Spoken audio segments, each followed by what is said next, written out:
maayos. Ano po? Diba? Kapag nilangan natin, Panginoon, ako po yung panabangin sa ganong pagkain. Gustong-gusto ko po yung pagkain nyo, pero wala po imposible sa inyo. At tayo nakapalabang sa ganong pagkain. Sabi nga nung isa natin kapal, Pastor, yung pong, ayun, hipon ba yun, yung malaki, sugpo. Taga po yun, paborito, pero ngayon po yung talagang Pastor, wala lang po sa akin eh. Oh, diba?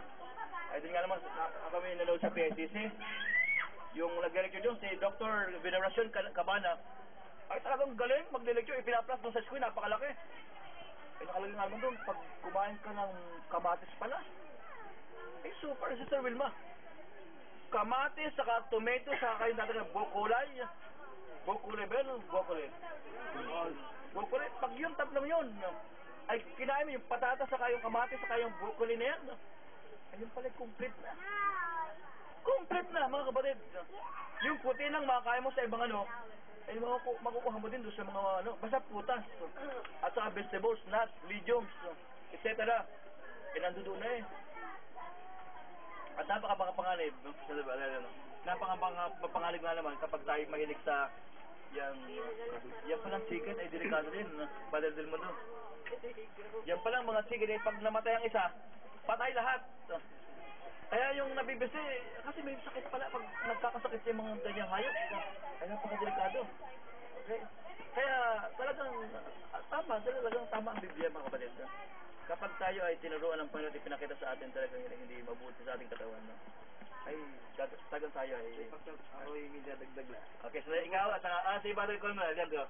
At siyang tumasay na muna eh. Huwag na si Brother Romel. Idadagdag lamang sa paalala ni Pastor Perez sa atin. Ito po ay unang-una sa ating mga kapatid. Nangyari na. Sa amin man, diyan na lang sa amin tungkol sa pagkain.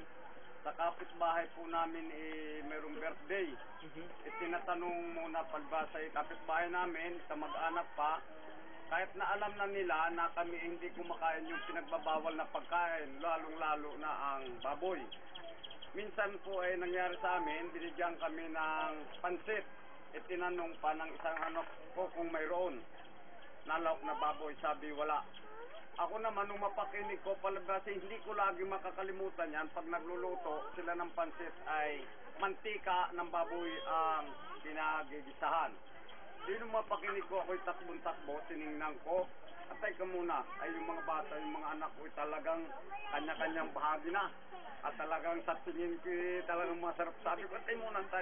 Ano yan, may baboy? Wala daw, tatay. Sabi sa akin, antay, sandali. Hinalo ko, Pastor, ng kutsara ngayon na makita ko, ganitong kakapal na taba ng baboy.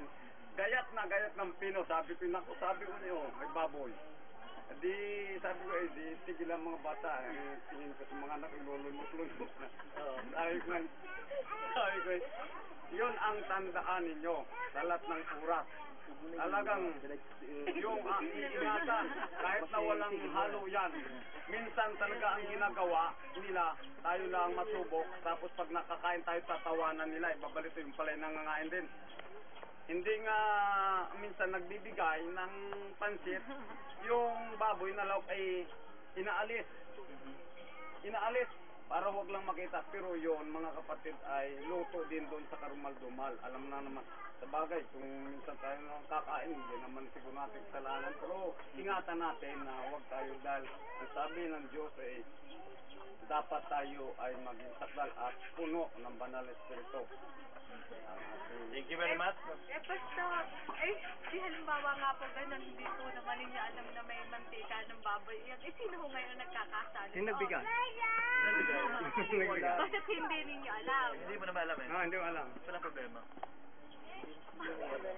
Romel, hindi kasi yun sa tungkol doon sa kamatis kasi. Yung kamatis kasi, the best talaga po yan.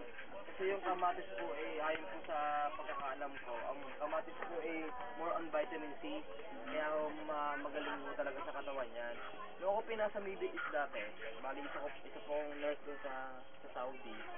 Usually, bakit ang mga Arabo, ang gusto laging pagkain na laging kamatis.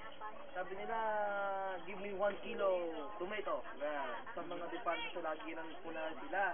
yung mga, itong mga Yemen, at yung mga parting nasa mga liblib ng pork ng Saudi talaga. Lagi kinakain ng mga kamatis, mga kasing lalaki ng mga, kung makikita niyo yung mga garning kalalaki ng mga kamatis.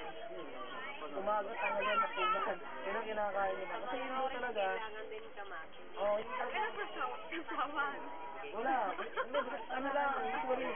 Talagang parang bayabasi. Oo, yung parang talagang hiyangan sa busog nila. Ay, minsan kasi yung sa sa parte Middle East doon, usually kinakain yung mga tupa. Ay, yung mga tupa, pag kinaihaw nila, sinamahan nila ng kamatis. Sarap-sarap nila yun. Kaya sa atin kasi malilito ng kamatis eh, pero the best nila sa atin. Okay? Thank you mga kapatid. Kaya napag-usapan natin ang tungkol sa, yun nga, pagkain. Eh talagang mas safe tayo kapag natural foods ang ating kakainin. Okay?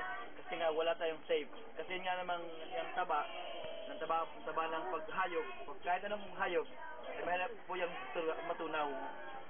Yung mga taba niyan, mahirap po matunaw. Yan po nagkakalat sa ating puso, yung mga sa ating mga veins, yung mga taba ng hayop.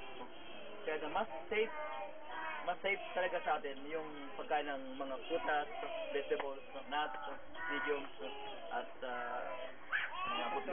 kay Sister, di ba minsan pasabi niya, di, bawa tayo naman yung mga bago sa ng patay. Minsan ako naliling lang din eh. Kasi yung bawa ay red, aray pizza, beef pizza. Yung pala lang may pork na nasa ibabaw.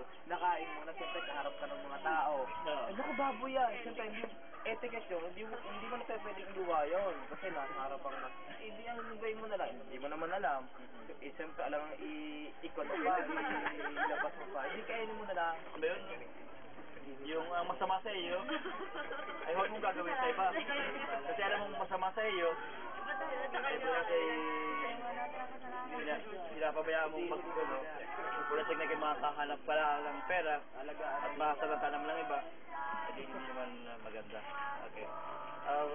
Father, So, Pastor, eh, may tatanong lang sa natin kapatid. Kasi hindi ko masyadong nanawan. Ganon din ako. Ang gusto ko ayun na ang paliwanag. Ito po sa Marcos 7:14 hanggang 15, ganito po ang sinasabi. At muling pinalapit niya sa kanya ang karamihan. At sinabi sa kanila, pakinggan ninyong lahat ako at inyong unawain.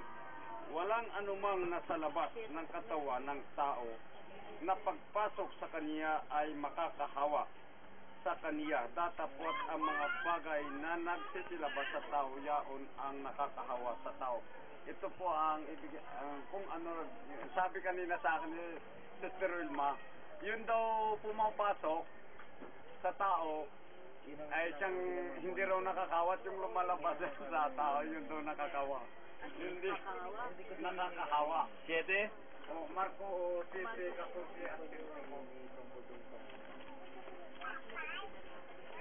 Ating basahin muli. Hindi pagkain ng pinag-uusapan din.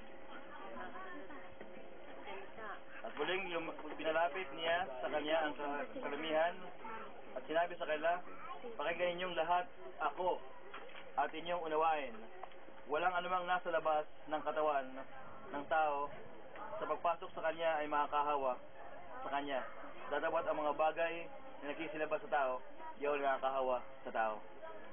Ito mga kapatid ay sa akin pagkakaalam, ito yung lumalabas sa ating bibig, ang nakakahawa, yung salita.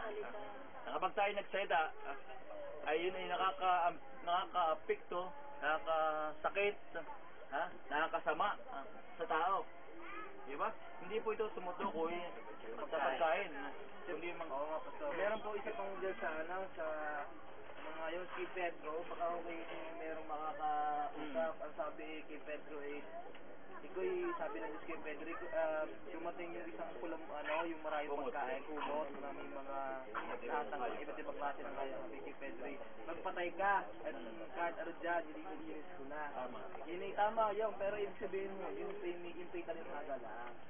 Yung ibig sabihin ni ang Diyos ay hindi nagtatangi sa ibang tao. Kasi si Pedro, pinapunta sa isang lugar, ayaw, parang meron sa ibang tao.